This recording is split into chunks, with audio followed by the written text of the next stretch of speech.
As Israeli forces and Hezbollah militants traded fire on Tuesday, civilians on both sides of the border sought shelter wherever they could.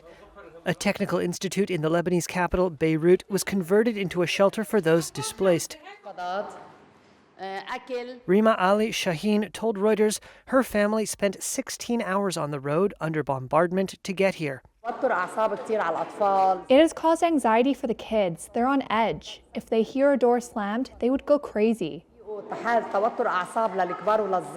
It's a lot of pressure for grown-ups and children. They're exhausted and stressed. They could not sleep. There's no calmness or quiet. We hear news of bombardment here or there. It is very stressful for the kids. They're living through terrible conditions.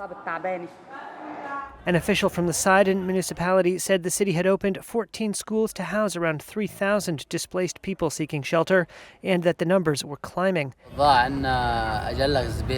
This man told Reuters the situation was like garbage, a war of total destruction.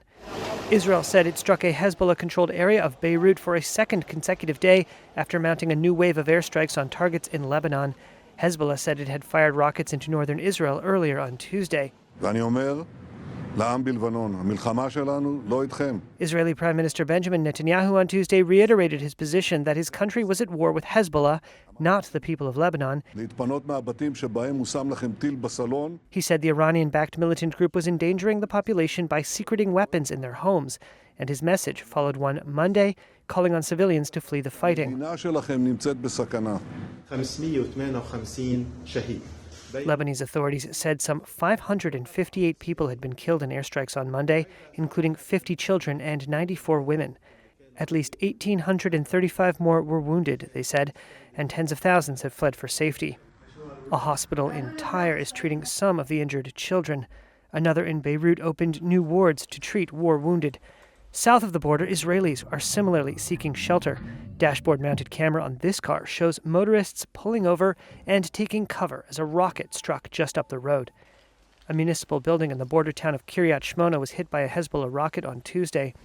In Nahariya, a beachfront city familiar with air raid sirens, 53-year-old Yehuda Kidron said residents knew the protocols to stay safe. You have to follow the rules. If there's an alarm, you have to hide, you have to lie down, maybe go to a safe room.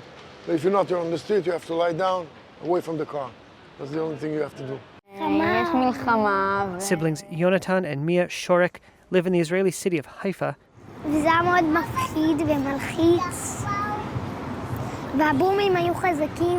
Mia said the booms were loud and frightening during an evening of air raid sirens and explosions as rocket fire from Lebanon was intercepted in the skies above. The Israel-Lebanon border has simmered with tension in parallel to the war in Gaza, tensions that have raised fears of an all-out war. The Israeli government has made securing the northern border a war priority, setting the stage for a long conflict, while Hezbollah has vowed it will not back down until a ceasefire is reached in Gaza.